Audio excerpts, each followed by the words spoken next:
Herkese merhaba arkadaşlar, kanalıma hoş geldiniz. Yepyeni bir video ile karşınızdayız. Bugünkü videomuzda Türkiye'nin güzeller güzeli Ebru Şahin'den yepyeni görüntüler geldi.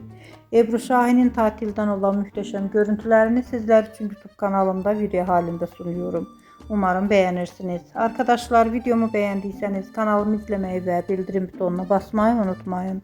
Şimdilik benden bu kadar olsun. Yeni videomuzda görüşmek üzere. Hoşça kalın.